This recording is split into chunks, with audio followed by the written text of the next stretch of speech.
Hello?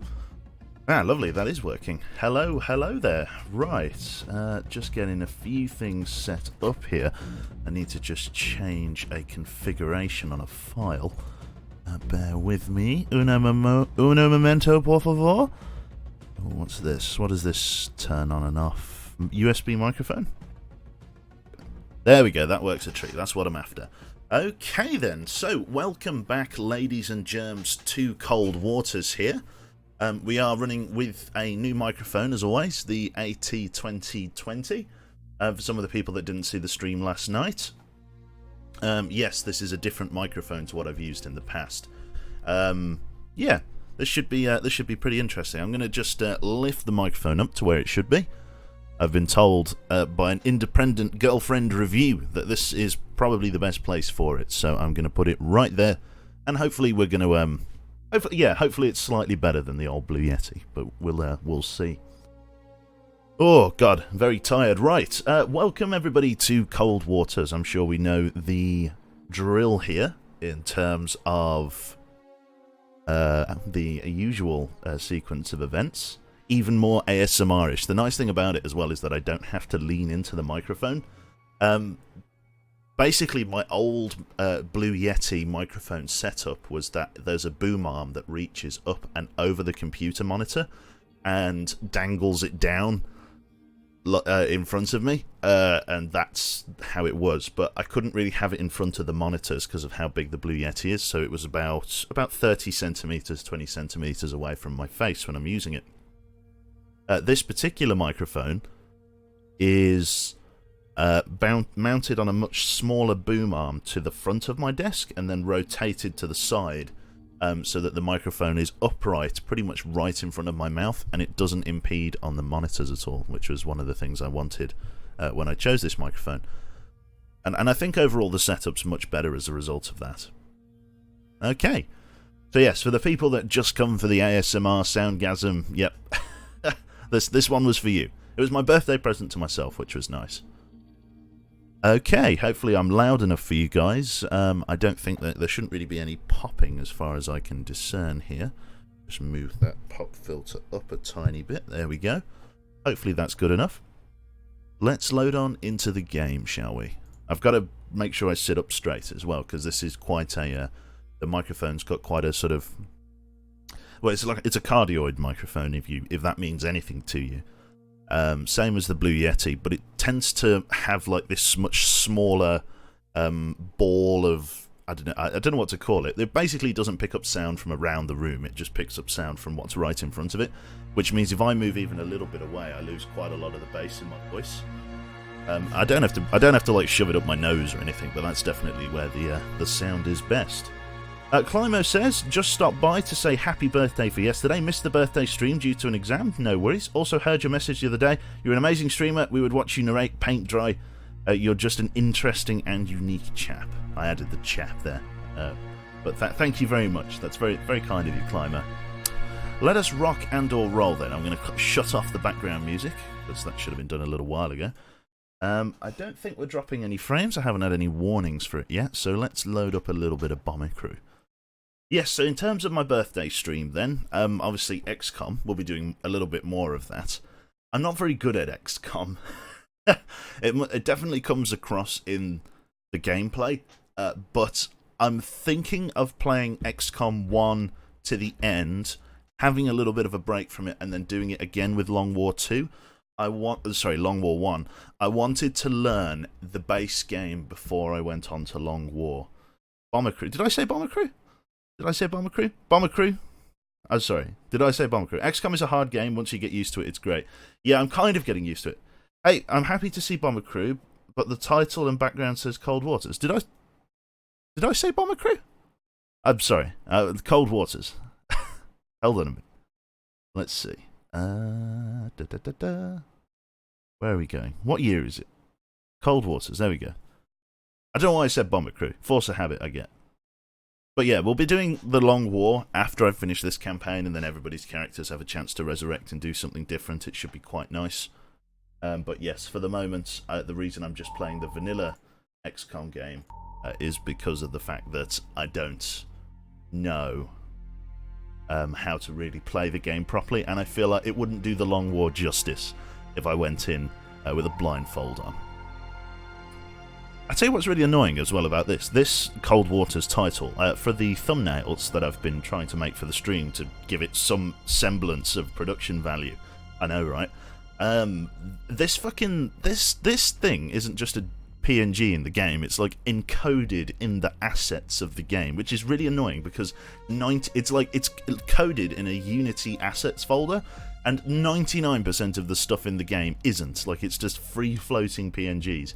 Like, literally, out of all of their fucking assets that they could have protected, all of their 2D fucking sprites, this was the thing that they decided to encode, which just, that was the worst thing ever. Anyway, we've got a campaign that we can load here. I believe we're running on North Atlantic save 1984. We're running with a skipjack at the moment. I will have to double check, but I think this is where we are. I'll have to see here.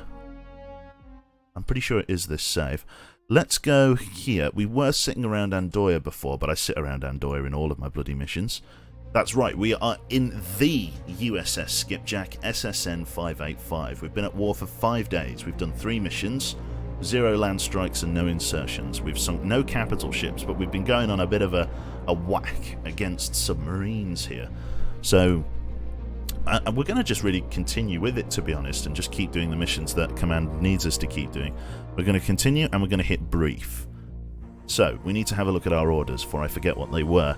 Satellite Recon has revealed an enemy raider group transiting at high speed towards the North Norwegian coast. We believe a small UNREP force is operating in this area.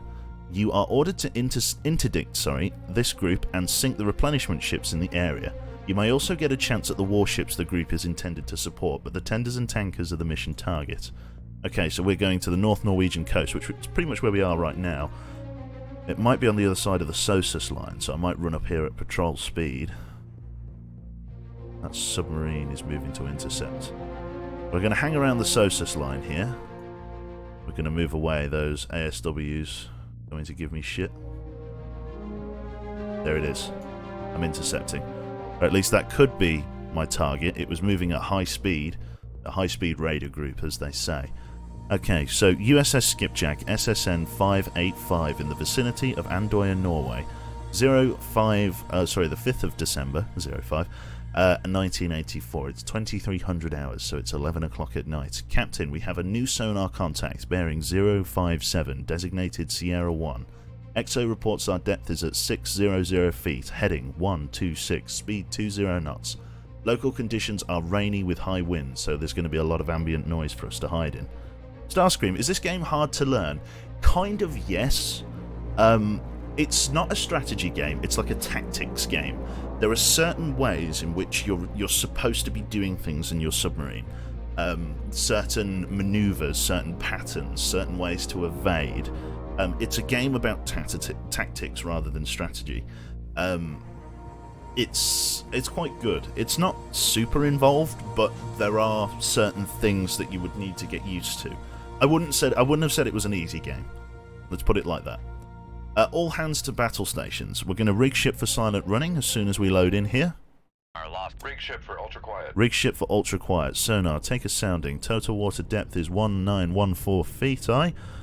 Let's begin servicing any targets. No Sierra targets. We're in a sort of bowl here just off the coast of Andoya. So we're in deep water, which is fantastic. In terms of ambient noise, 108 decibels, so we are practically invisible at the moment. Helm, take us up to periscope depth. Depth 4, 5 feet, dive by. Sierra 1, something's banging away really loud and very close to us. Let's start servicing Sierra 1. Our new contact bearing 3, 2, 8, designated Sierra 2. Who are you? Could be a merchant ship. I feel like that could be a merchant ship we're seeing. The Partisan, AP. Sierra 1 is classified as merchant. What does AP stand for, chat? I did get my classifications before. We're also getting active sonar pings, which means likely the other Sierra contact, Sierra 2, is a warship. Let's start servicing Sierra 2 as a possible warship. Sonar new contact bearing 067, designated Sierra 3. Not quite, doesn't line up in the low end of the band. Thank you very much to Moslot. Welcome, sir. Active sonar. Not quite that. So we've got a fishing trawler, Mark. Con sonar, Sierra 2. Sierra is 3's classified up. as merchant. This is going to be a warship. It's coming in the direction of the active sonar pings. Looks like we've got ourselves a Cresta CG. Con sonar, So a guided Sierra missile 3 cruiser. is classified as escort. We're coming up to periscope depth to be able to check around us with the low light periscope in order to try and better identify our targets, or to at least get a visual contact, because finding a solution in 108 decibels of ambient noise, that's going to be really difficult. Designated Sierra 4. Until we've roughly identified Sierra 4, which looks to be another Cresta guided cruiser, guided missile cruiser, escort. we're going to stay with our periscope down. Rough net looks to be that they are here. I would reckon the Partisan was behind them, not in front of them. So we're coming up here, passing 100 feet, coming up to the surface. We're going to raise our periscope. We only have torpedoes in this ship, no missiles as of this time, so we need to be mindful of that. No towed array, single wire, early class of boat. This man likes a challenge. Yep, this one does have a towed array. It was added in sort of post-production. That's what this sort of weird cable-looking thing that comes down the side is. We do have a towed array, though it's not a very good one. Upscope. Upscope. Estimated bearing on target is 083. Look through the scope, low light mode.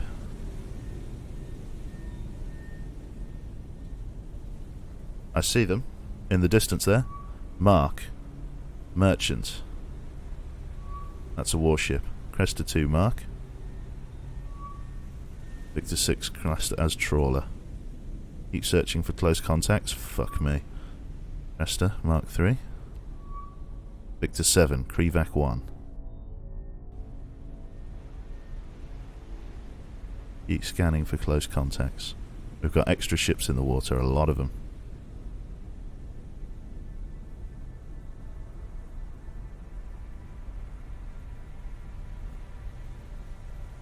Con, dive at 4-5 feet, dive by. Contact 2 marked as trawler.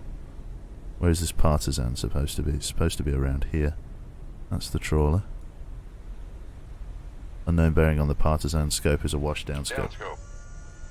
Dive, take us down to 150 feet. Make depth 150 feet, dive by. Visual 7, we've got visual contact on several ships here. Partisan is still unknown, but we've got a Krevac out there, so 1, 2, 3 warships. This is very possibly just a hostile ASW fleet I've run into, responding to the satellite that went overhead and spotted me. AP as a transport. It's possible that could be our target, and we might well engage it, unless it is not obviously a Partisan. There's a Krevac back there holding a triangle formation, Krevac in the rear with the 2 older Cresta 2s up front. Okay. We're going to start servicing some weapons. Dive, take us down to... No, hold us at 150 feet, Make dive. depth 150 feet, dive by. 150 feet. We're going to start servicing some weapons. Active search. We're going to get ready tubes 1 and 2. Firing point procedures. Bearing 054. Range to enable. Let's go 4,000 yards. Ship ready, tube ready, fire, or shoot, sorry, tube 1. Shoot, dive at 150 feet, dive by. Let's say tube 9. Firing point procedures. Bearing 09089. Range to enable 9,000. Oh, actually, I should wait. Sorry, belay that order. We've only got 1 fire control wire on the ship, so weapons here, I'm only allowed to maintain 1 wire of guidance down on the bottom right here. So, I need to take us down. Dive, take a steady descent down to 600 feet, please. Make depth 600 feet, dive by. Try and maintain the wire. We'll deal with this Cresta and then we'll deal with the other one. This one's going to go on active homing. They're going to know something's up, but we've got to be careful. The enemy ship is going to try and make a run, but once I've destroyed its screening fleet, we'll be able to surface and better identify it with the radar and then engage it with a long-range torpedo. Won't be able to get away from me. The trawler has to be carrying Spetsnaz in their nests, yeah, or nests, nets. Fishermen have nests, apparently. I suppose that's not entirely wrong. They do make the boat their own. Isn't that super deep for a World War II sub? This isn't a World War II sub, this is a 1959 submarine. Last bearing 089. Contact faded. As we go down into the rough water, we've lost our sonar solution on Cresta 2, Master 4. We're still tracking this one. We know his last target was here, but he's mixed in with a load of other merchant ships, so we need to be careful about who we engage, which is why I did not want to fire the weapon into this fleet of civilian ships. I know, right, Joe, caring about civilians? I know, I'm surprised too. Okay. Yeah, this is 1959. It's an old ship, to be sure, but it's modern. It's a nuclear powered attack submarine. I don't think this qualifies as a hunter-killer. It's not a hunter-killer, it's just an SSN, so submersible submarine, nuclear power. Okay, they're going to be tracking that torpedo as it comes in. I'm going to set it to active run and run it right at the Cresta 2. He's going to hear the pings back, and they're going to try and engage us. I've got to make sure it hits the target. I'm going to stay low and slow until I'm happy that the target will be destroyed. He's fired a salvo of torpedoes back. Helm, come left, bearing 056. We're going to go towards them in an attempt to get underneath them before they get to us. Control. Weapon acquired. Weapon acquired, aye.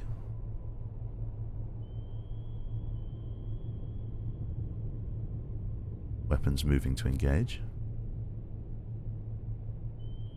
Weapon is now tracking the target.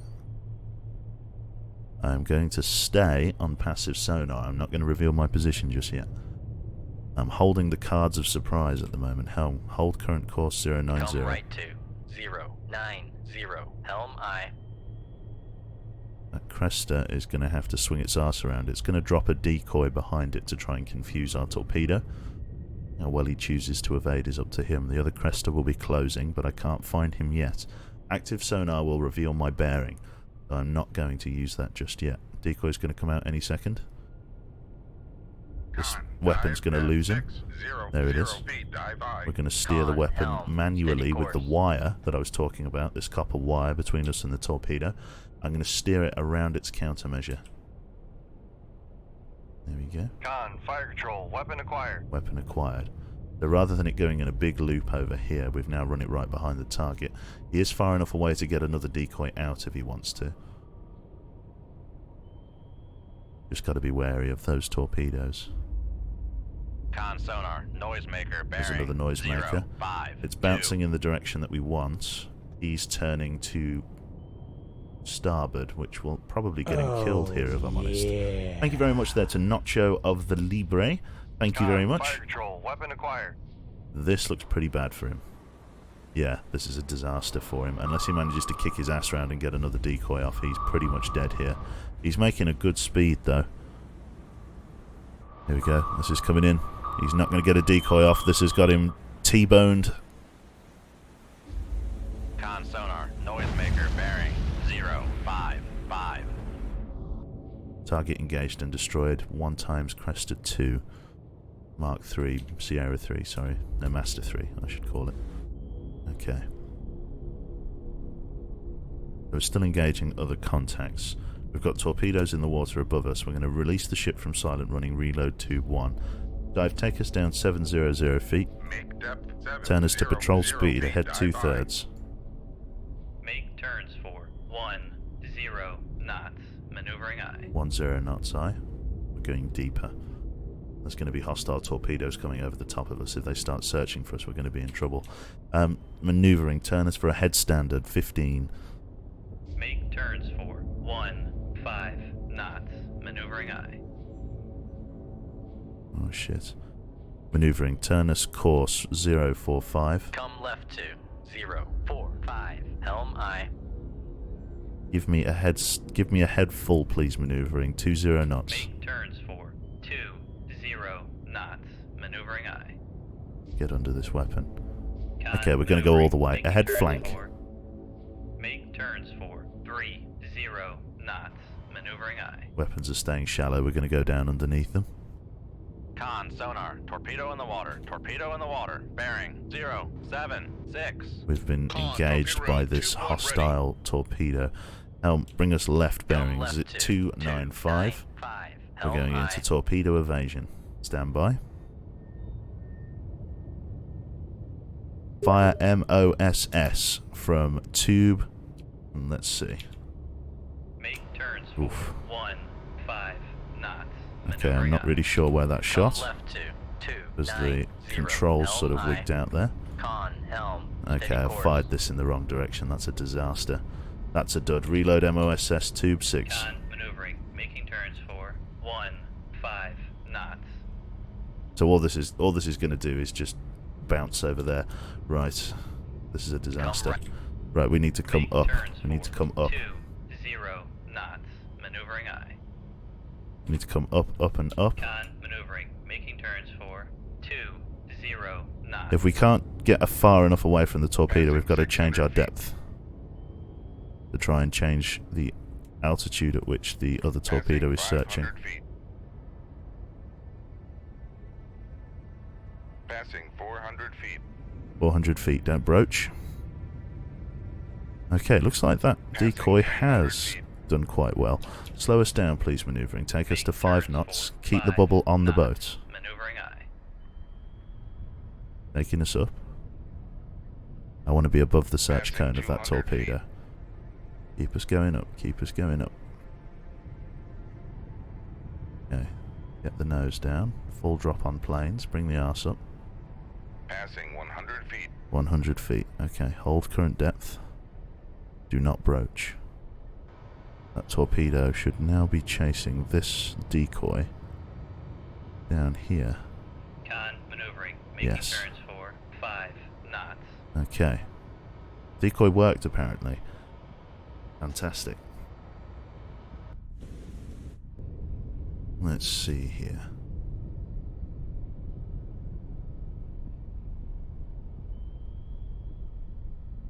So we still have that Krivak to worry about. We are at the right sort of depth to be going to PD, so let's stick our periscope above the water, try and find him, without tapping out preferably. Go up here. Make depth 5 feet. Dive high. Okay.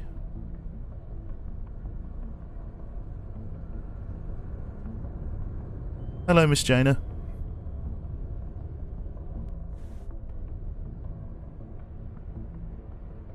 Okay. Dive at 4 Let's 5 see. feet. Dive high. Up periscope. Up scope. Let's see what's going on around here.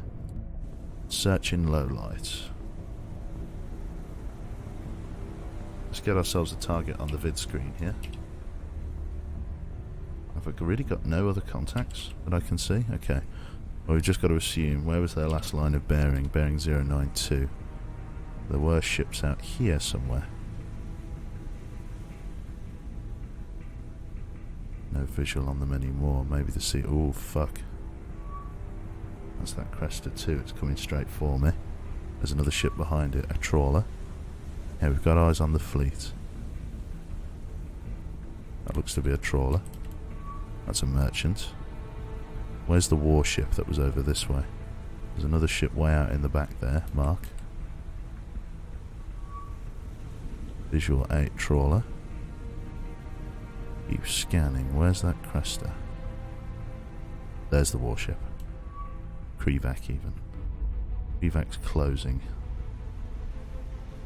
Those are the two important contacts down scope. Take us down to 100 feet. Make depth 100 feet. Dive high. Dive eye. Okay, we're going to get a weapon away on the Krivak, I think. No, the Cresta's closer. Let's fire on the Cresta. Ready, tube 5. Active search. Whoa! Where the fuck did that come from? Shit. It's broke our back. I didn't even hear that lock on. Where the fuck did that come from? I heard a torpedo running then. I heard a torpedo. It came back. It was on passive homing and it found me? What? In 108 decibels of fucking... Oh, come on, game. A passively homing torpedo found me from about a kiloyard, about a little over a kiloyard, in 108 decibels, with 700 feet worth of depth between us. Oh, come on, really? Ah, that's nonsense. Okay, well, we're gonna have to abandon ship. We'll see if we get picked up. Sunk by a Set 65. Maybe the Cresta, the other Cresta, loosed a series of torpedoes. I'm not sure. Do we get picked up by the American Navy? NATO admits loss of nuclear submarine. A NATO spokesman has confirmed Soviet claims that a US nuclear attack submarine has been lost in action, although details are uncertain. Sources close to the Pentagon say loss of life was minimal. The members of the crew have been safely recovered and are already ashore thanks to a determined rescue effort. The US Navy continues to assess the effectiveness of its submarine and naval operations despite the risk of maintaining control of the Norwegian Sea and Atlantic remains top priority. An undisclosed number of additional nuclear submarines have been dispatched to reinforce recent losses. Okay, so we can get into another skipjack if we want to. I think I will. Unless I want to take something else out. I kind of fancy taking out a Sturgeon, I don't know why. It gives me access to all of the other missiles. Do we want to go in another skipjack or do we want to go in a Sturgeon or something? What do we think? I'm not sure. Where should we go?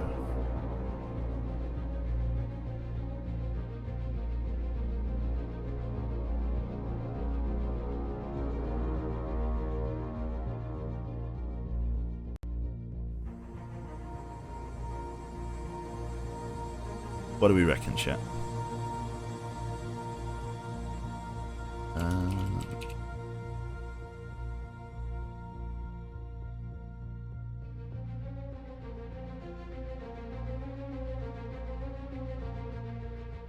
What do we think? Few people? Quite a few people want to see the Sturgeon. Let's give the Sturgeon a shot. Let's take the Sturgeon out then. So, Sturgeon-class nuclear attack submarine.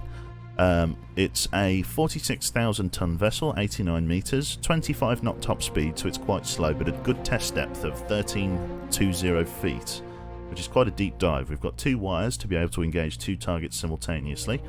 Mark 48 torpedoes, MOSS decoy. We've got missiles attached to this one.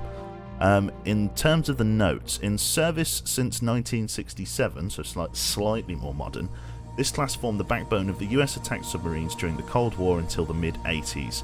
Stealthy, manoeuvrable, and with an excellent sonar suite, these boats can match up to any but the very latest Soviet boats. Their only drawback is their comparatively low speed. Right then, so we have been given control of the Sturgeon-class Aspro SSN 648. Good luck in your new command. So we got engaged by a fucking submarine. Or we got engaged by a goddamn surface ship. Right, our contact is still somewhere north of the Norwegian Sea. There he is. I don't know whether I'll be able to get there. I've got a 25 knot top speed. I might not be able to make it. Let's have a look. World news. Thank you very much, Danger Dan. 2:30 in the morning. What is a better sleeping aid than a soothing voice? Thank you very much, sir. Where do you hail from if it's 2:30 in the morning, Dan? Would that be... I'm guessing you're from the Americas?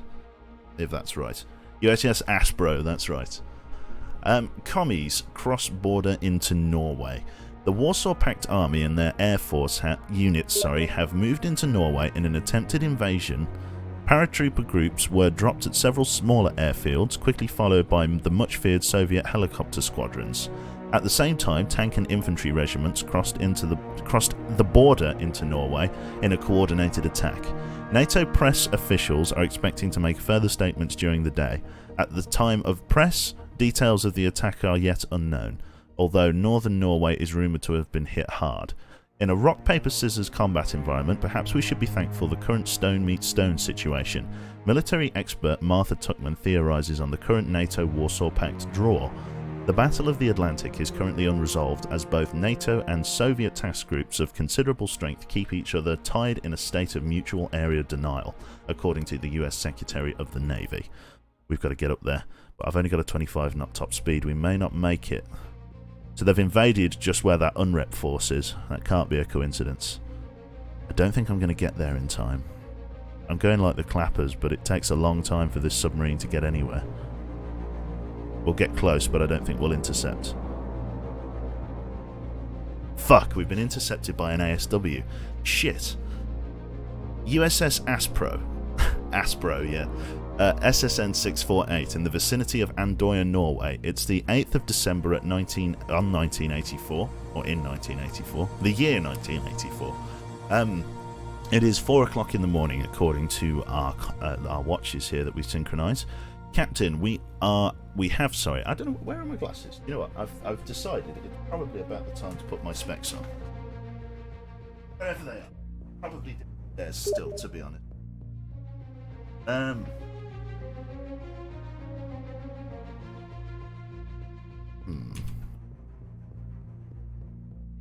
Let's have a look. Captain, we have a new sonar yeah, I don't know. I don't know where my glasses are. We'll have to go in blind, as it were, literally. We have a new sonar contact bearing 038, designated Sierra 1. EXO reports that our depth is at 600 feet, heading 270, or 2027. It's really bad. Our speed is 20 knots. Local conditions are clear with a strong breeze.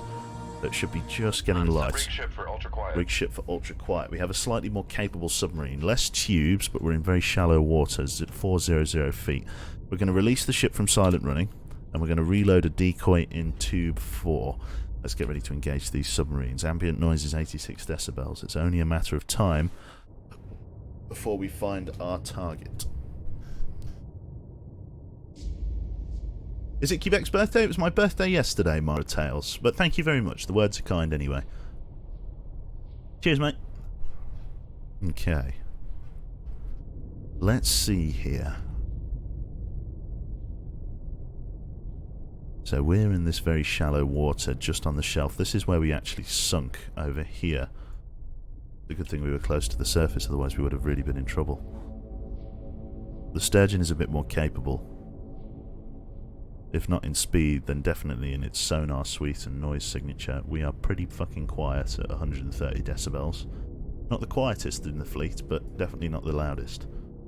And our sonar suite is a lot better, he says, as we struggle to pick out targets. I'm actually quite worried about the ships that we're going to find here, because if we haven't detected them already, that means that they're probably in very modern Soviet boats. Con, torpedo room, tube 4 ready. Tube 4I.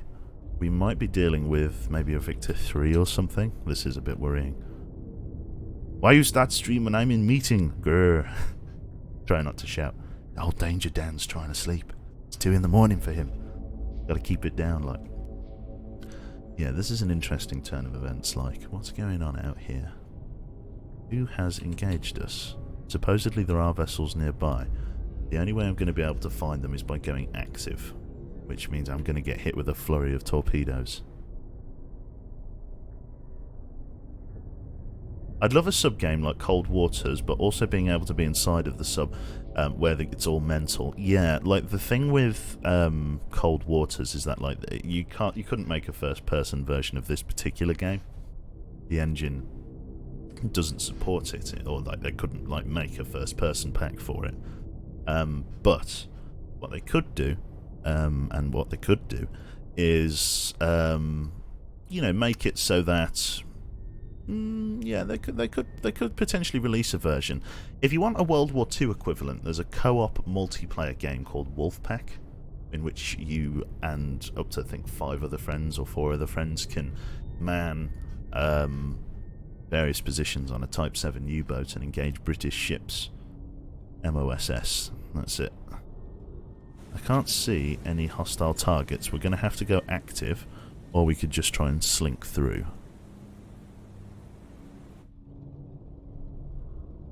What do we think, chat? Do we engage and sink? I think we should engage and sink.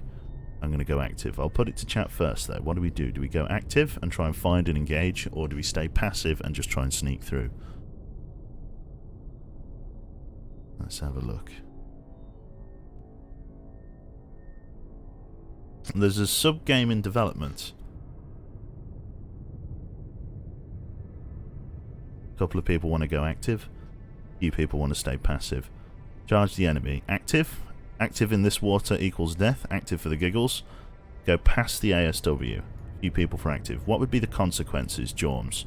Right. The consequences of going active. I'll describe the different types of sonar acquisition. And then I'll explain why this is potentially dangerous and why I'm asking. So there are 2 types of sonar. The sonar that I'm on right now is passive, in which my sonar array is just listening to the water. It's an incredibly, in very basic terms, an incredibly sensitive microphone that is just listening for the sounds of different submarines. Every submarine has an audio signature. In the same way that if you're ever sitting in the house and your other half or your parents, their car pulls up on the drive, you can normally hear that it's their car by the sound that it makes, that it pulls up You know, if you're upstairs with the window open, you hear a car, and you can hear that it's pulled onto the drive. In the same way, that car has that kind of audio signature. You're listening for that. You know what that sound sounds like when someone comes home. The sonar array is looking for certain audio signatures of other submarines, hostile submarines.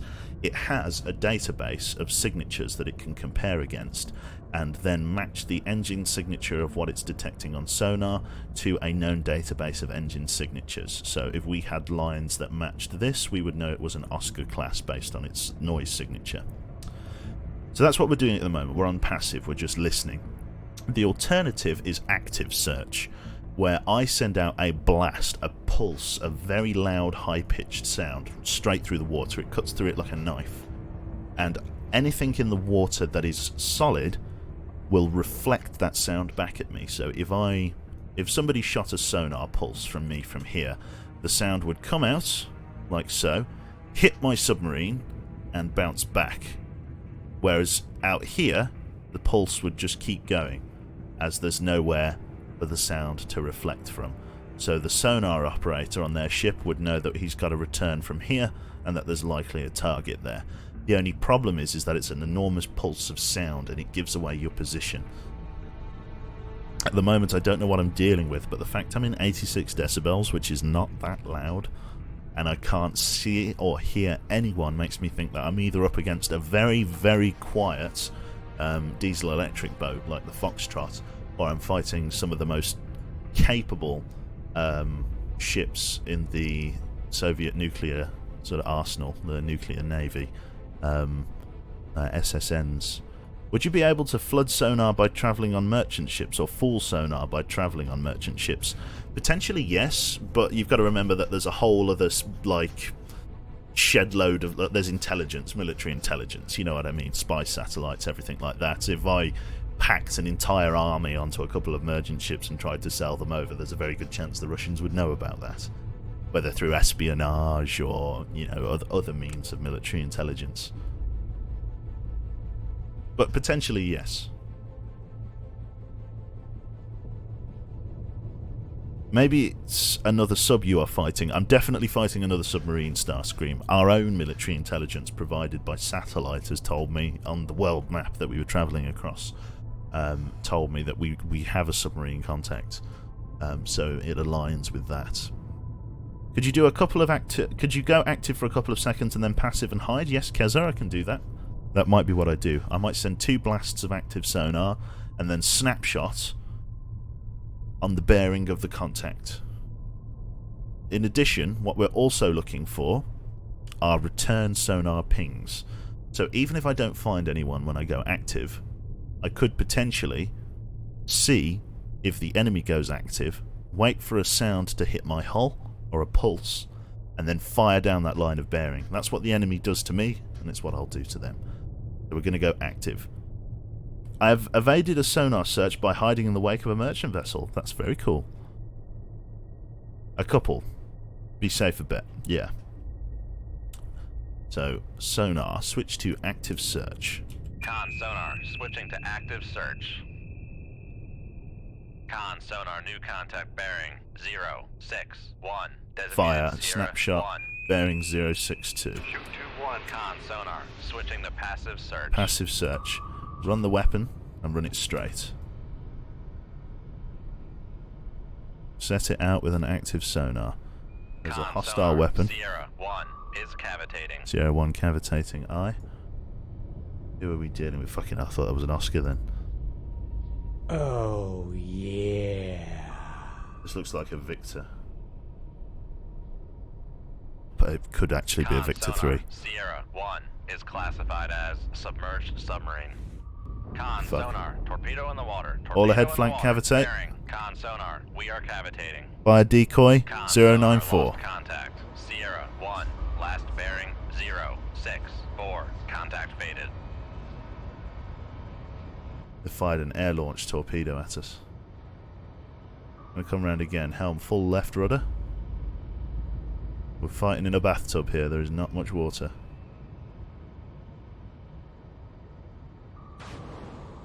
Decoy away. Con, fire control, we've lost the wire. Lost the wire. Reload tube 1 and tube 4, MOSS respectively. Hold current course. Con, 21 sonar, knots. torpedo in the water, torpedo in the water, bearing 113. Not sure what that was. More torpedoes in the water, one running over here somewhere with me. One on my stern. Let's give us a knuckle. We flap the rudder left and right as hard as we can. Not going fast enough. Decoy away. Right, change depth, change course. Flooding in the machinery space. Flooding in the sonar, machinery no space. longer Nothing I can do cavitating. about it. Damage control parties, lay to the machinery space. Damage control party. Lay to the machinery space. Okay, we've got flooding in the machinery space. Nothing I can do to get away from that. We've got another torpedo coming in. Con, maneuvering, making turns for Propulsion's 1, down to 5 0 knots. knots. Nothing I can do about this. I'm in real trouble here. I'm stuck down at 10 knots while the machinery space is flooded. Rudder is sluggish as all fuck. Con, torpedo room, tube 1 ready. Tube 1 ready. Reload tube 4. I need that MOSS yesterday. I'm not going to be able to avoid this. This decoy's... This torpedo's got me dead to rights. I can't avoid it. Machinery space is jammed up. My propulsion's shagged. Con, sonar, regained contact on Sierra 1, bearing 072. 072, aye. Con, sonar, lost contact. Sierra 1, last bearing. There's really nothing I can do here. 072. Contact is in the baffles. There's really nothing I can do. All the rudders are all gummed up from the amount of damage I've taken. This is it. This is the maneuverability I've got. Send another decoy. Is it enough? Is it enough? Get the bow up. Con, sonar, noisemaker, bearing 074. Give me full rise on ballast. Con, torpedo room, tube 4 ready. I'm going to surface. Passing 200 feet. I'm going to surface to try and get the above the search cone of this torpedo. Make turns for 0 knots. Bring the ass up. Bring me back. Maneuvering eye. Con, sonar, noisemaker. Con, maneuvering, making turns for 5 knots. Bring me up. Okay, so what's happening right now is that this torpedo is trying to search in front of it, but I'm in a blind spot in the middle of its search. I managed to maneuver into a blind spot. Bring me up to the surface. Raise radar. Raise the radar mast. See if there's any other warships. There's no Lower the warships, radar mast. so I can afford to surface. Con, sonar, make turns for 5 knots. Maneuvering eye. 5 knots, aye. Bring me forward a little bit. Con, sonar, noisemaker, bearing 078. Con, sonar, regained contact on Sierra 1, bearing 078. Make turns for 0 knots. Maneuvering eye. There's a potential contact at Sierra 2. I need to just stay here on the surface. The flooded machinery space is going to be a disaster, but there's nothing I can do. I'm so close to the hostile fleet here. You, the helicopter and bear bomber. Yeah, you can see the fucking hole in the hull. She's barely running, but she's running. Decoy's going out that way. Con, sonar, noisemaker, bearing 076. Ooh, he's doing a good job of evading that.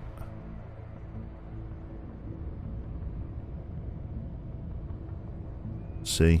We're right in the middle of this torpedo here. Back emergency. Maneuvering eye.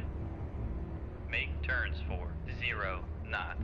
Just call an Maneuvering eye. orbital strike. Yeah, I probably should, shouldn't I? Con, sonar, lost contact. Sierra 1, last bearing 074. Contact is in the baffles. They're in my baffles. They're moving behind me. There's nothing I can do until this torpedo's gone. I just don't have the maneuverability or the top speed. Oh, this is going to be a disaster.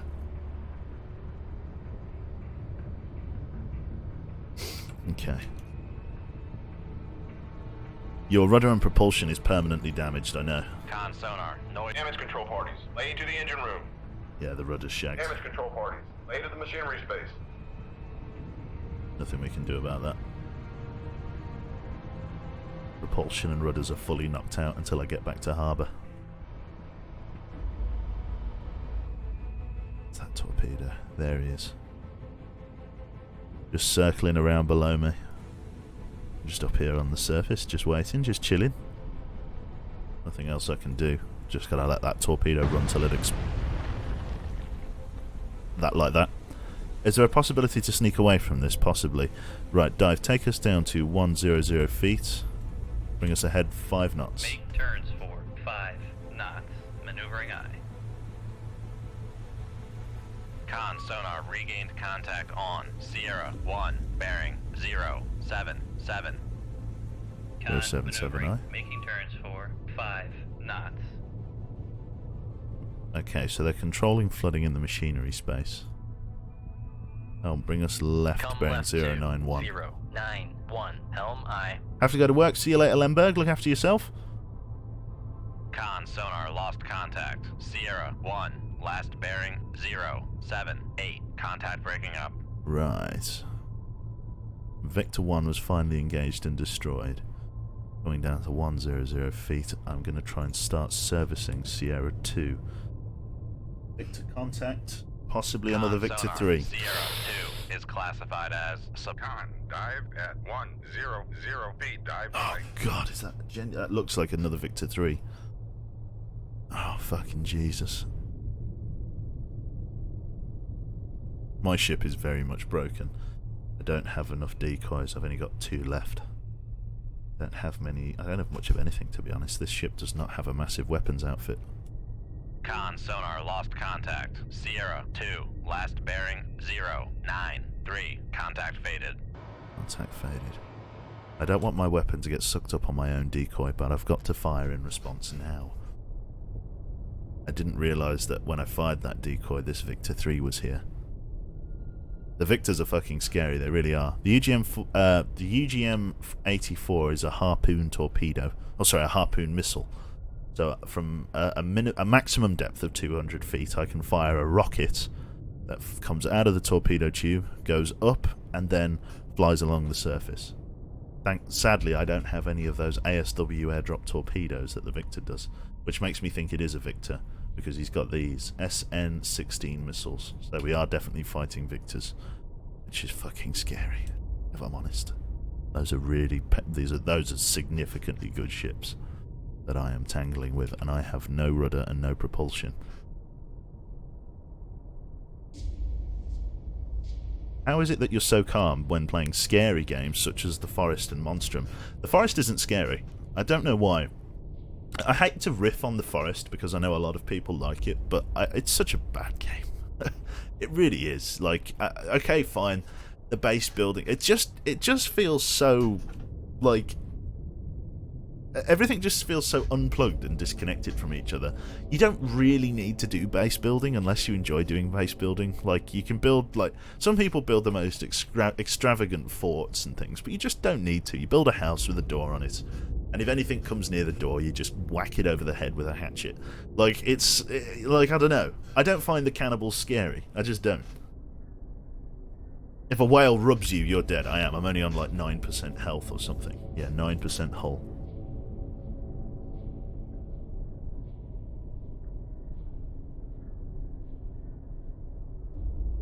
Yeah, this is bloody terrifying. This is... really is. Charge my phone.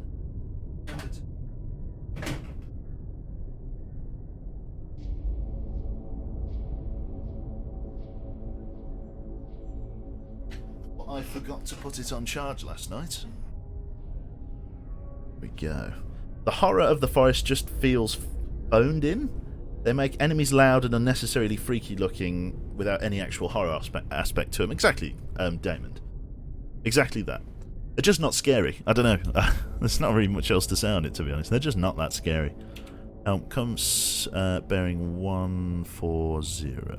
Come left to 140. Helm eye. Whale sinks sub. It's probably happened at some point.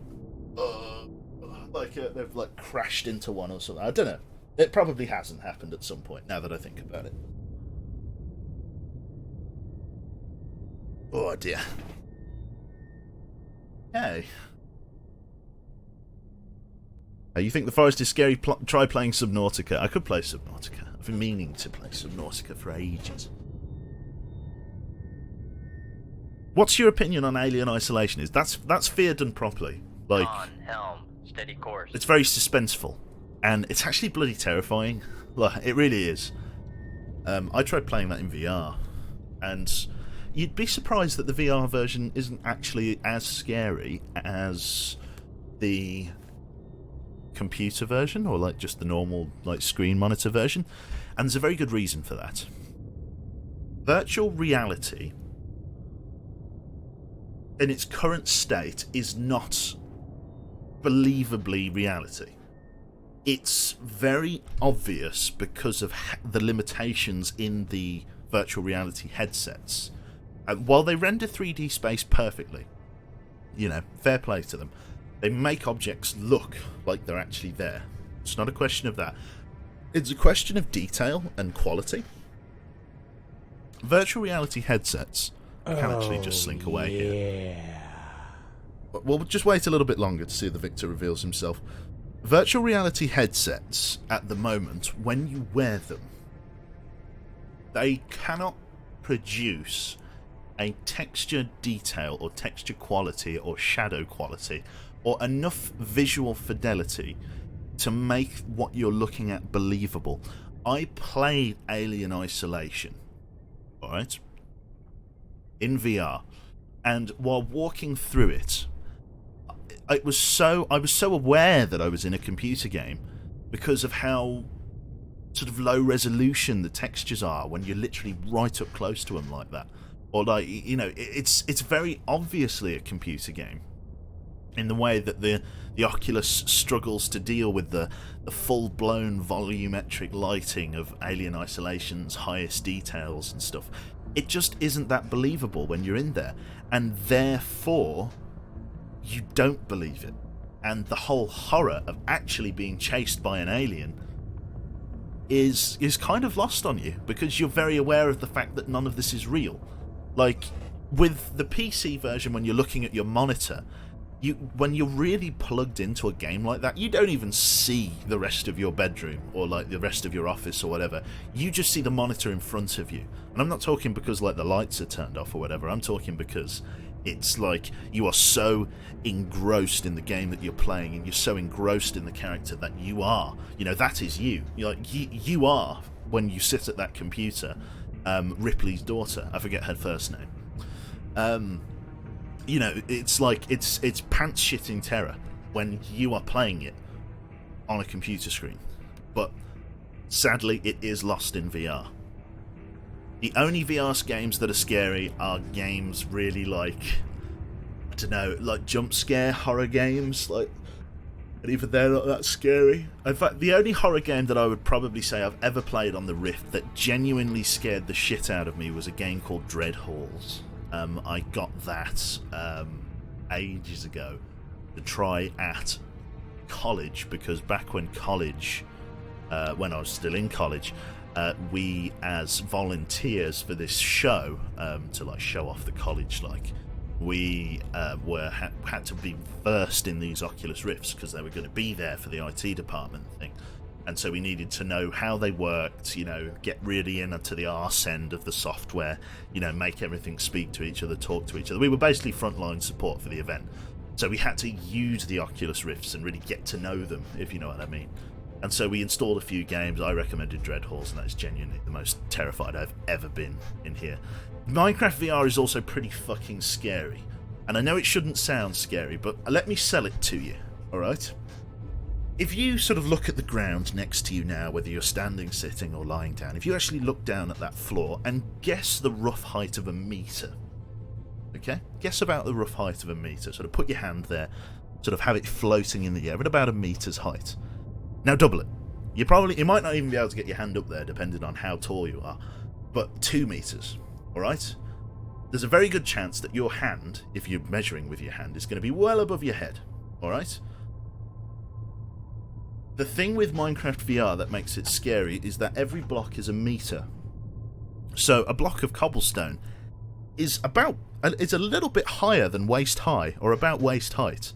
And 2 blocks of cobblestone is like just above your head. Everything is enormous in Minecraft. And so are the monsters. A Minecraft zombie is 2 blocks tall. It's 2 meters. That motherfucker is huge. He's looking down on you. Like, he's taller than me by a foot. You know what I mean? Like, it's pants shitting terror. Like, it's so claustrophobic. Yeah, it is actually really claustrophobic in there. Like, when you're in, like, the really tight caverns and tunnels, you feel it. If you're 150 meters tall, you can reach 2... Yeah, you can reach 2 meters, yeah.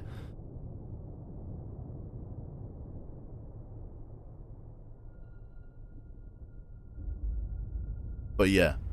Am I going to play horror games, Mara Tales? I mean, I might do. Surely the problem is that we're shorter than Steve. Yeah, like, it's weird how your eyes do perspective, but your Oculus Rift perspective in Minecraft VR does take your... literally, the sun's coming up. Vessels nearby. Okay, he's come back to engage us. Where are you? I'm going to go active. Con sonar, switching to active search. Get ready to snapshot. Con sonar, launch transient from Sierra 2. Snapshot tube 1. Con sonar, launch transient from Sierra 2. Con sonar, switching to passive search. Con sonar, regained contact on Sierra 2. Has he activated those weapons straight away? 3. Because my decoy is still running that way. Yeah, he's activated these weapons straight away. I hope it finds my decoy. Come on, find the decoys. Come on, there's a decoy down there with your name on it. Yeah. Find it. Brill. Come on. This one, you need to find him. There we go. So these guys have both found that false decoy. So his incoming weapons are now useless. Have you tried some VR porn, dude? No, I never have, unfortunately. I'm being genuine there. It's like, oh, of course you haven't. I actually haven't. The thing is that I don't leave my Oculus Rift plugged in. Like, I keep it in the box most of the time, and like, to just get it out to try some VR porn, I don't know. The mood would be dead by the time I'd actually get it all set up.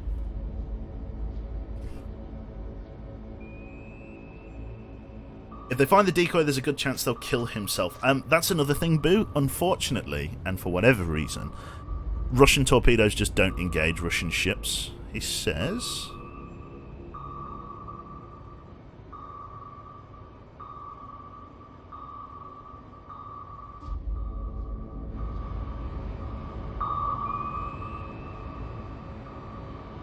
This is...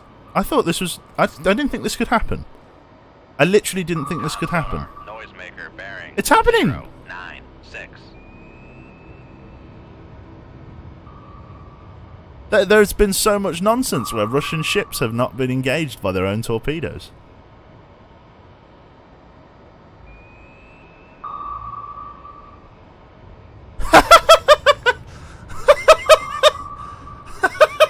Oh, that's fantastic. Oh, man. Oh, that's fantastic. That's brilliant. He's going to get sunk by his own torpedo. Noisemaker bearing 098.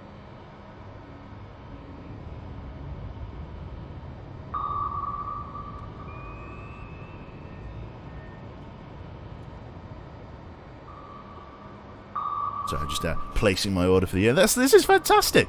And these are good Russian torpedoes as well. USET 80s. He's being chased by a pair of USET 80 torpedoes. Excellent. You've had a Victor shoot himself before. I have had... Oh, come on. Tell me it's going to happen. Con sonar. Contact. C2. Last bearing 098. Contact breaking up. Oh, yes. Oh, brilliant. Right, let's rock and roll. Fucking, yeah, let's just activate this weapon. Send it out this way. Turn the other way. Come left. Excellent. 3, 2, I think the enemy subs in cold LI. waters have really strong wires, so they rarely break. If they do, though, they'll lock onto the Russian sub all the same. I didn't know they could do that. I really didn't. I bloody tried to... Come left. I remember I tried Turn to 1, 0, do that once, or like I Maneuver managed to on it. confuse a sonar on a Russian warship to the point where it making turns ran forward. back 1, towards their 0, target, or like it started doing its snaking search back on the line of bearing of the contact that fired it, and it literally sailed right underneath it. Didn't even care it was there. I don't know whether he'd set it to like a special submarine only setting and it didn't look for warships, but that's the first time I've ever had a weapon go back and kill a friendly target. That's literally the only time. That felt good. Yeah, that was fantastic. Why did he... maybe he didn't like see the decoy, or didn't realise the decoy. Oh, that was excellent.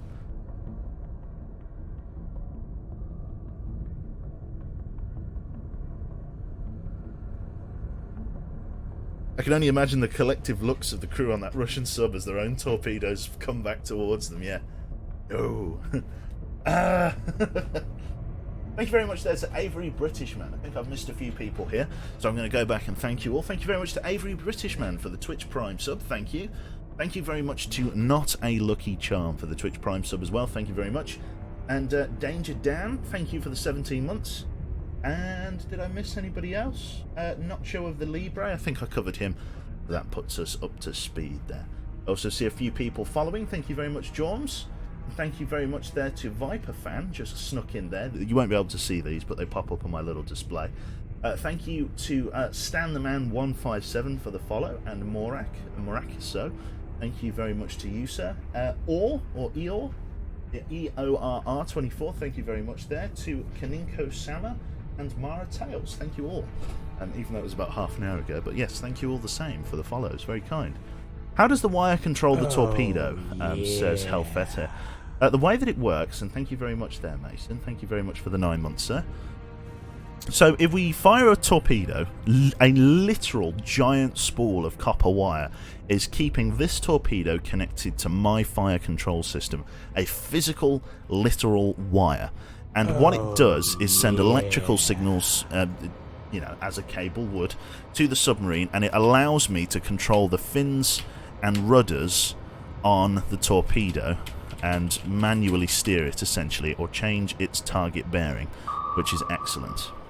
Thank you very much there to DK Lord Knight. Thank you very much, sir, for the tier 1 sub. Enjoy your emails. Steady course. But yeah, but that's how it works. It's a literal cable.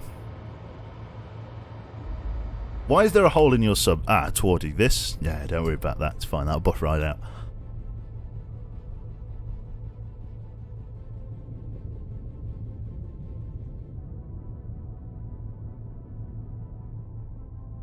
Okay, weapons are still nearby. We're going to speed up time as I can't go any faster. Weapon acquired. Oh.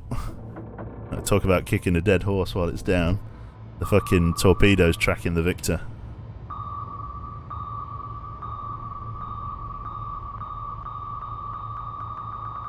Bomph! Holy shit, that got ruined. So that's one. They were both Victor 3s. Leave combat.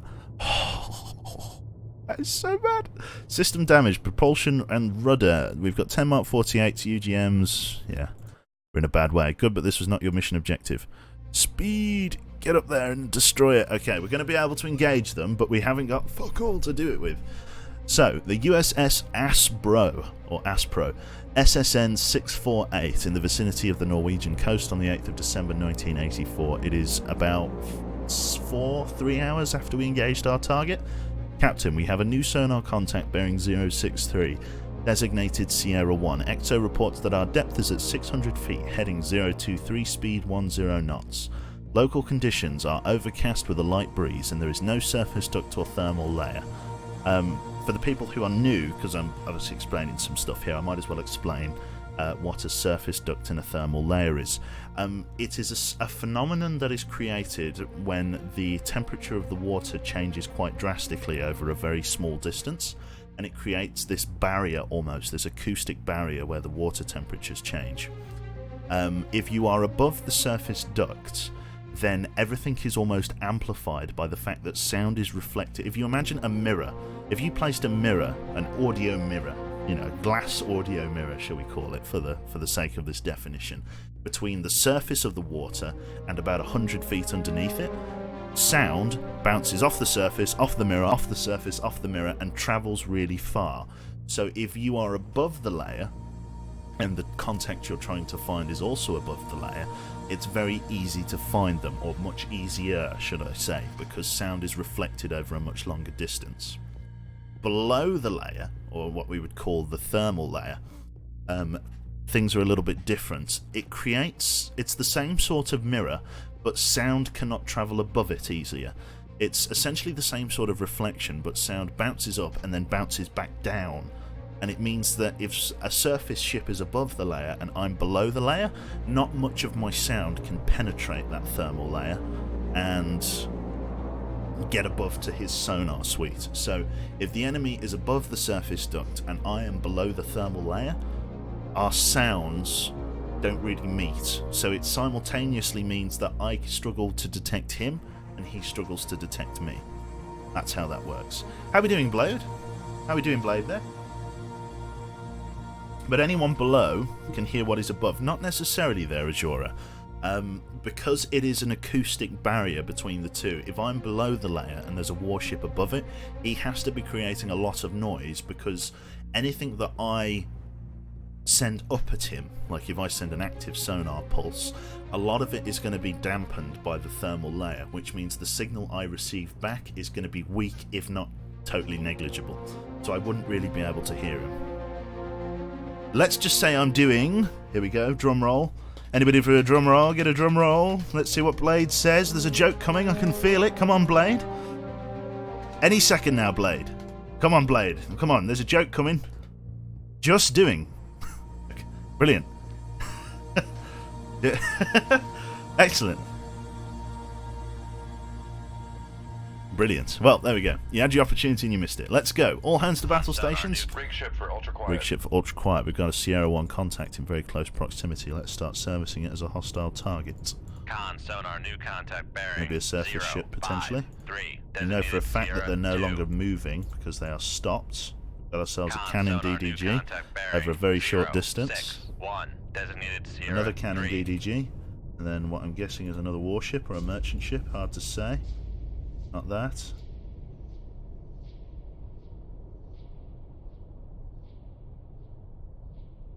No, not a communist. A Chilikin. Con sonar, refueling Sierra ship. 3 is classified as merchant.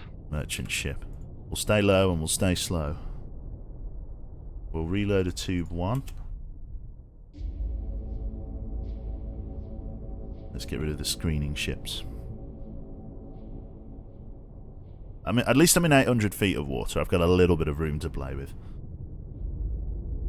Just as usual, hey? No. Let's ZF this up properly. Fire all tubes. It's dangerous. The only problem with firing all twos, Azure, is that maybe I'd sink them. Maybe. But I wouldn't survive it. And that's half the trick, because if I don't survive, the campaign ends. What happened with your sub? Did you go for the weight reduction kit? Yeah, I went for speed holes. Don't really work in water, I found out, but, you know, I'd already paid for it. In before you get humped by a whale because of that hole. I don't think that's how it works. Does your hull survive at 800 feet? Apparently, yes. It seems to be that I've been quite lucky here. It looks to be that just the outer ballast tank has been breached. Because there's really no flooding going on here. Down at 600 feet, I would be flooding. Con, torpedo room. But it seems to be that either the inner compartment or just this void here, this free flood area towards the main shaft that runs to the propeller, is that's either in free flood or just the outer casing has been breached here. There's actually no flooding going on, which is excellent. Your hull is at 9%. I appreciate that.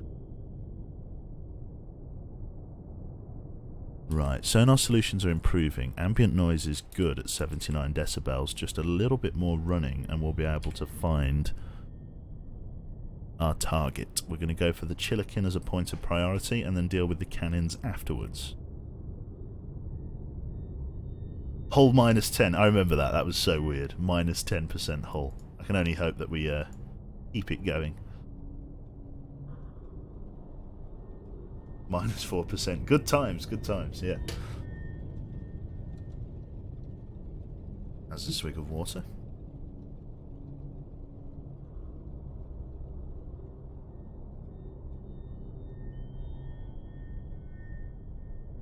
I tabbed out there. I wanted to have a look at something in chat, but it won't scroll up here. Patch it with a huge can of JB Weld. That's it. Blade. So what happened to it? Torp hit it? Was done by one of those hedgehog throwers? No, it was a torp. Basically, we were in the periscope and somebody sent a passively homing torpedo at us. I suspect it was the torpedo. We fired a decoy and a torpedo seemed to get totally sucked up on it, but it must have come back at us in active or in passive homing because it snuck right up on us and slapped us right in the arse. Okay. Bring it up to 500 feet, please dive. Make depth 50. Is my vessel still fucked? It certainly is. Yeah, I didn't hear it until it hit us right in the stern. Luckily we were in the sturgeon here, and not the... Well, our skipjack sunk, Blade. I should mention, we've already lost a submarine this playthrough. Our skipjank, I think is the good name. Did I scream? I was very surprised.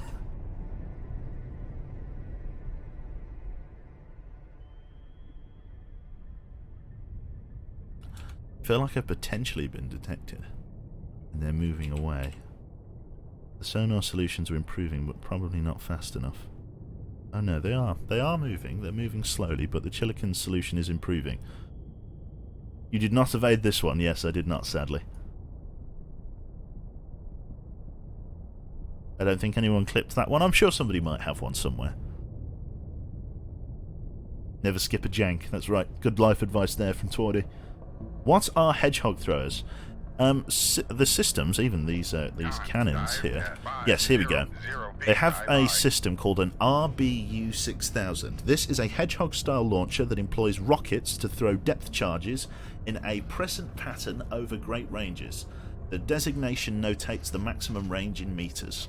So this thing, the RBU system, fires a cluster of little depth bombs over 6,000 yards. Or I guess 6,000 meters.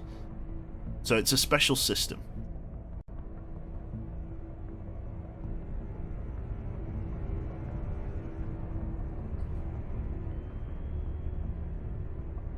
That's a lot of yards, it certainly is. Oh my, that sounds bad. It really is. It's very rare for a warship to get within 6,000 yards there. Doesn't happen very often, although if one does, I can't get away. The Chilekin sonar solution is starting to improve. Again, the Chilekin is the target. I might send a torpedo to run after it if I can. No point missiling, because they've both got anti-missile guns.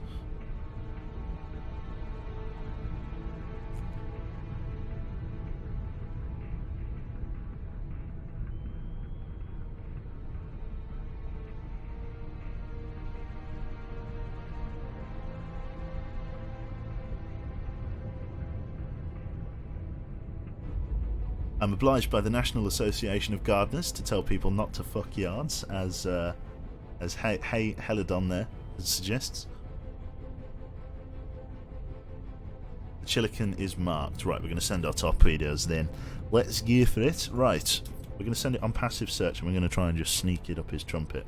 Firing point procedures, bearing 052, range to enable 8,700 yards. Ship ready, tube ready, fire tube 1. Shoot tube 1, aye sir. Weapon is away. Excellent.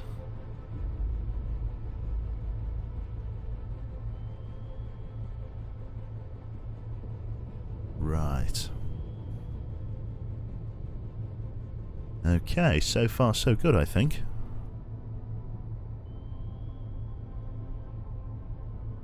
They've fired a spread. Oh dear.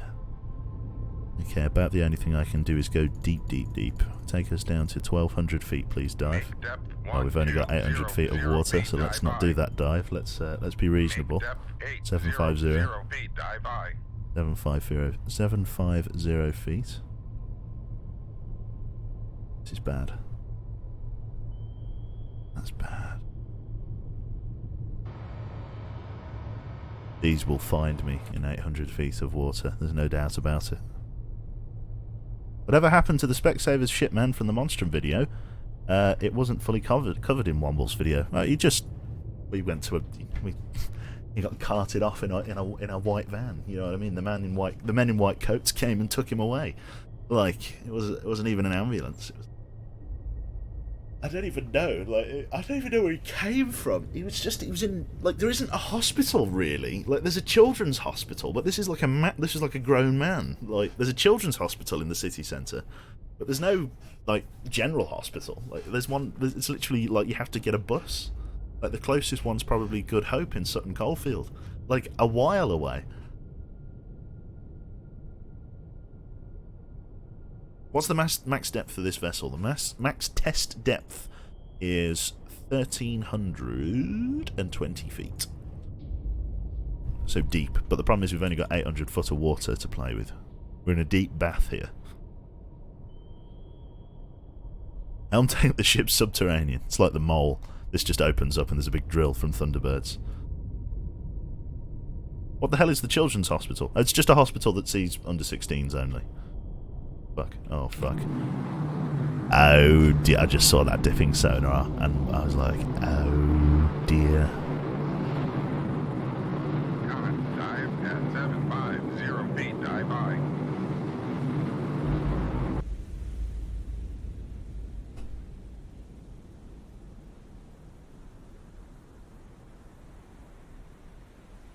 Any flooding? Not at the moment, Membranes. Flooding is being reasonably well handled by the crew. I reckon a lot of the flooding's happening in the machinery space back here, rather than actually in the compartment. Either that or just the outer casing's breached and the inner casing is not. I need to engage and destroy that Chilikin, but it's going to be difficult. Helm. Come right to. Come right. We're going to have to try and go up the middle of these torpedoes. There's a chance that both will get me, but even if one comes after me, I'm in trouble. I could fire my decoy now.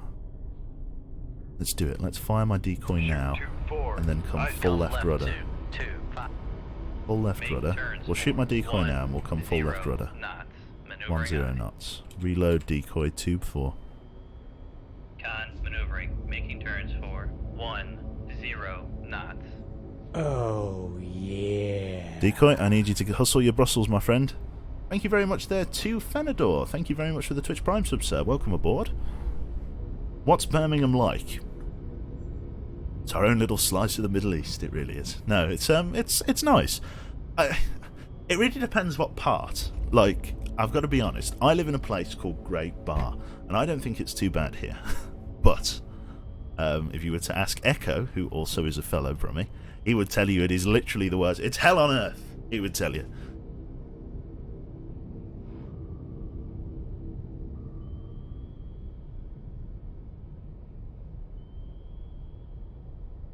I would guess that the Chilikin is making a run for it. If the Chilikin is making a run for it, then hot dog, you know what I mean? I need to chase the Chilikin on its last known line of bearing. I need to hit someone. That Chilikin, if it's going at full whack, is going to be a real issue. Tube 4 ready. Tube 4I. I could have probably gone up the middle of those torpedoes, but I won't try it. Could get that cannon, because I can always engage with missiles. We can go for a kill on the cannon. It looks like the Chilikin might be somewhere up here. So fucking torpedoes pushing me back into the dipping sonars, but what can I do? Come left to 1. What's your objective in this mission? High. Sink the Chilikin. That's the objective. I'm going to send another torpedo. Surface search. Firing point procedures. Bearing 042. Range to enable 1,100 yards. Ship ready, tube ready. Shoot tube 3. Shoot tube 3. Aye, sir. Tube 3 has cleared the tube and is running normally. Con sonar lost contact. Sierra 3. Last bearing Alright, I can always come back for 058. Contact is in the baffles. Con sonar lost contact. Sierra 1, last bearing 053. Contact is in the baffles. Con sonar lost contact. Sierra 2, last bearing 041. Contact is in the baffles. I'm just having to swing around. There's nothing I can do here. I've only got 10 knots, which means I need to plan for these fucking torpedoes like yesterday. Come left to 179 Helm I.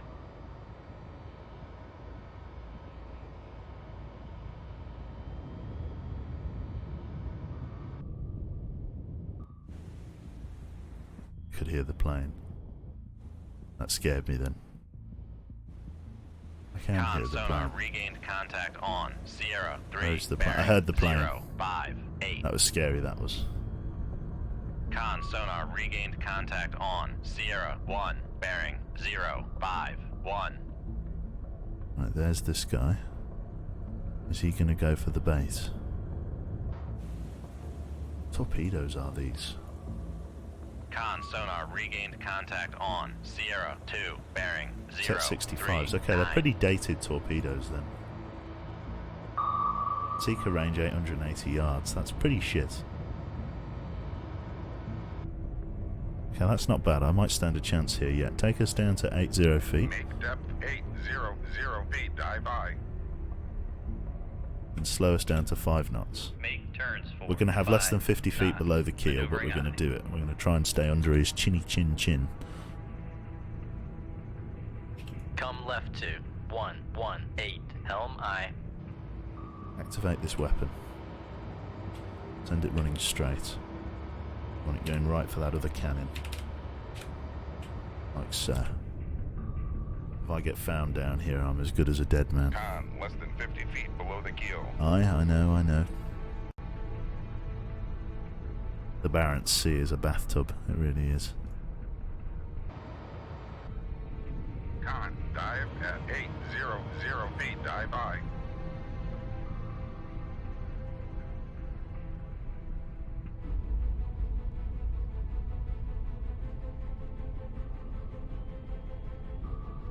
Chilikin's the prize. Come left to 065 Helm I. 065. Don't find me. Oh. This is scary as fuck, man. Don't find me. This is tension. That's tension right there. Don't do it. Don't do it. Don't do it. Don't do it. Don't do it. Don't do it. Don't do it. Don't do it. Don't do it. Don't do it. Don't do it. Don't do it. Don't do it. Yeah. It's looking promising.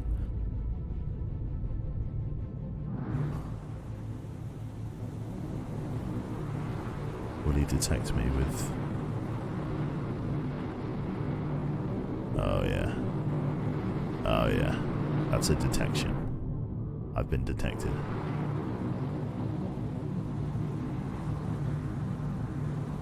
That's a detection. I've been detected by a magnetic anomaly. Okay, my problem's just increased. Big time.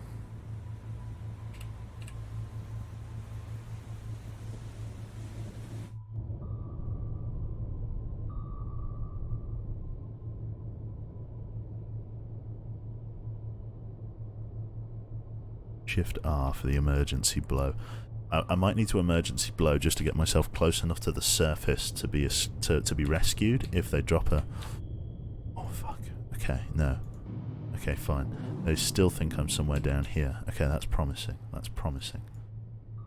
I might need to use missiles to engage the Chilikin, but if I use missiles, I'm as good as dead.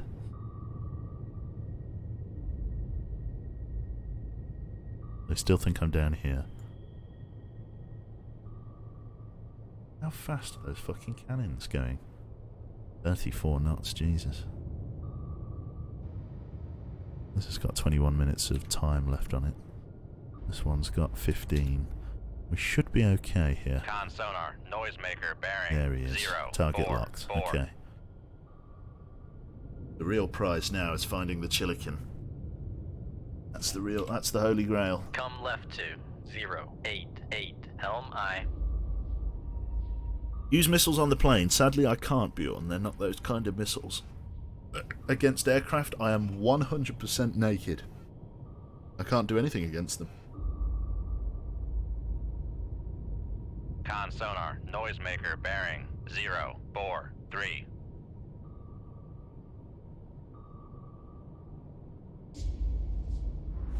Comes. Con, fire control, weapon acquired. Oh, this isn't good. I'm getting buzzed. I'm getting buzzed. I'm getting buzzed. Don't drop. Fuck! That's a torpedo. Right. Make turns for 10 knots. Maneuvering I. That coming deep, or is that staying Con, shallow? maneuvering. That's Making coming deep. turns for Fire a torpedo. Fire a 10 decoy to our rear. knots. Give me it as fast as I can. Bring me this Come way. left to 018. Helm I. 018. I've got no more decoys. Change our depth. Bring us up. Passing 800 feet.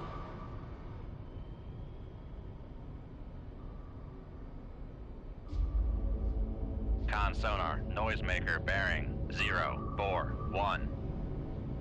Why can't that see me? Passing Why can't that see 700 me? feet. Why can't that see me? Helm, this way. Come right to 125. Helm I. I'm confused. Why can't that see me? Go for the decoy. Go for the decoy, you fuck. Fuck, I'm getting depth bombed. I just saw some depth bombs come in. I don't know where they were. Oh fuck. Oh fuck. Oh fuck. Oh, fuck. I don't know why that can't see me. I guess I should be grateful, but it's Come fucking right pulled to my last MOSS off me. 099. Helm I. Take us down. Take us back down. Con 800 feet. sonar, noisemaker. Make depth 800 feet. Dive I. Why can't that see me? Con, torpedo room, tube 4 ready. I'm too close. That doesn't make sense. Oh no, there we go. It's gone for that decoy. I think it's going for the decoy. Con, fire control, weapon acquired. Con sonar, lost contact. Sierra 1, last bearing 038. Oh, I've got flooding. Contact breaking up.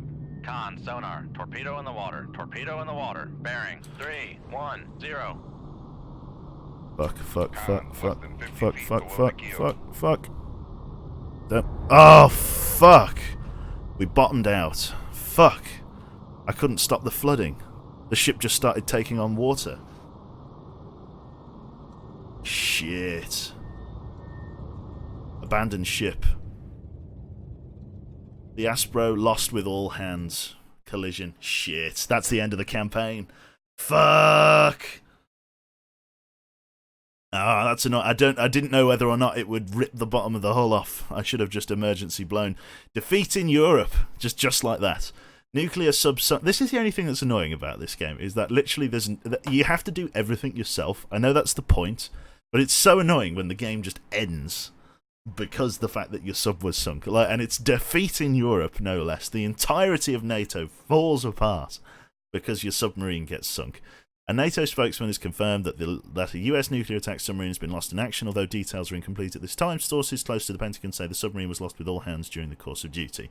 Defeat in Europe. On the other breath, Warsaw Pact forces continue to drive NATO back by opening a new major offensive this morning. Meanwhile, Soviet naval forces have effectively cut off the North Atlantic convoy supply lines, leaving NATO forces in Europe with little hopes of reinforcement. There we go. UK blockaded. Soviet naval forces have taken the initiative and now dominate the Atlantic and Norwegian Sea. The transatlantic resupply convoy struggle to make the journey, and the escalating loss of materials and men at sea make it only a matter of time before they stop arriving altogether. Currently in exile, political leaders from the occupied territories have voiced strong concern over the risk of the Iron Curtain being brought further west. Fears of permanent occupation have sparked a refugee crisis, with hundreds of thousands fleeing NATO's contracting borders. The Iron Curtain draws over Europe. Hundreds of thousands of refugees flee towards the English Channel as the red stain of communism finally dominates the continent. In occupied Europe, it is rumoured that many from the middle class and academia are being sent to re-education camps in increasing numbers. The Soviet occupying forces have clamped down further on security in response to what they claim are actions of subversion by capitalist-classed enemies. Uncertain times ahead. Due to the current economic and military strain of the recent conflict, analysts expect that despite the cessation of hostilities, the Cold War climate will return and indeed persist and escalate for decades to come. detente. I can't. I always can never pronounce that word. It's like I couldn't pronounce the word millennium for a while. I just can't say it. I know how I'm meant to say it. I just can't. Now seems a naive fantasy. The recent clash will no doubt require sustained future expansion of military expenditures and continued domestic sacrifices both by Eastern nations and Western nations that remain free. We died in the USS Aspro. We were 8 days at war, 3 missions accomplished, 2 ships sunk, 43,000 tons. Not very good. There was little hope for you and your crew. The twisted remains of the USS Aspro have come to rest on the sea floor, a lasting monument to all those brave souls who served aboard. Détente. There we go. And my brain always gets it mixed up with the word like Denten. I don't know why. Right. Programming and design. Dr. Paul. Brilliant. Well, that's an hour and a half stream. There's not much time to restart another campaign, so I'm going to call it there for the morning. I'm going to go and, I don't know, do some stuff this afternoon. But I'll see you all this evening. I'm going to go and do my own thing for a bit. So thank you, everybody, for dropping in. Hopefully you all had a nice time, it's just a nice little morning stream for you to chew on. And I shall catch you all this evening. Not sure what I'm going to be doing, but I'll probably be streaming something. So I will see you all then. Have a nice time. Have a nice day. And I'll catch you all in a little bit. Thank you also, because I think I missed you, Bree934. Thank you very much for the follow. And I think Fenador. Thank you very much for the Prime sub. I'm not sure whether I caught you. I think I did. So yeah, thank you very much, and I'll see you all next time. Bye-bye. What time? It's 8 o'clock, 8:30 in the evening, GMT, or we're on British summertime at the moment. So if you Google 8:30 BST, it should show you what time that would be in your country, vice versa. Whether you are in the UK, it would be 8:30. But yes, I'll catch you all next time. Take care, folks.